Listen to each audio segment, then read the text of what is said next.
The single arm lat pull down is probably gonna have the widest degree of variations depending on what you have available to you. So let's start with, you're at a commercial gym and they've got a cable machine. This isn't every single gym, this is a piece of cake. So we've got two options. The first option is to organize yourself into a half kneeling position, and this is going to basically create a loading pattern that doesn't deload on my lats. I go all the way up, I'm creating a straight line, and I pull to here. I'm basically trying to tuck this underneath my chin, right across my chest, as if I was gonna do a single arm chin up.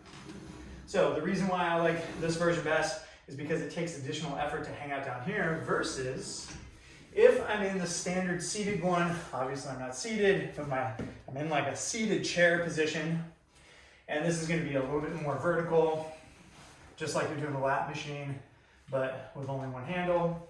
And this technically is gonna deload just a little bit because everything is stacked on top of one another. So I get a bit of relief because I can kind of hang out on top of myself to keep that weight from moving up, versus here, I don't have that luxury.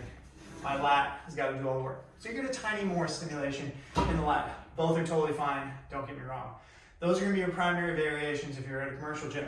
If you're at a home gym, chances are you're gonna have a ring or a TRX or something like that. I've got a couple options. I can do a single arm ring row, which is gonna look something like this, where I pull myself up.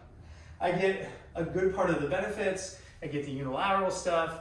I can play with some different mechanics depending on what the height is. I could pull myself up like so and do like a quasi single arm chin up, supposing this height was different. You're really gonna have to play with what you have at your disposal. The form is pretty simple no matter what. I'm trying to get long one way or another depending on the setup. That might be slightly in front of you, that's totally fine. And I'm trying to pull to here on one side. This gives me a bit of an uneven stretch, where if I go out to here, I don't really get that same amount of turn across the body. You can feel that kind of pull in the lat a little bit. This is great. And I get to kind of pull and rotate that back in. That is gonna be slightly different than if I go just through a straight lat pull down. Depending on which implement, you'll get a slightly different bias, but that single arm component of length and depth is the primary focus that we're going for. Shoot me a note, shoot me a picture, let me know what your setup is. I'm happy to help you on your way.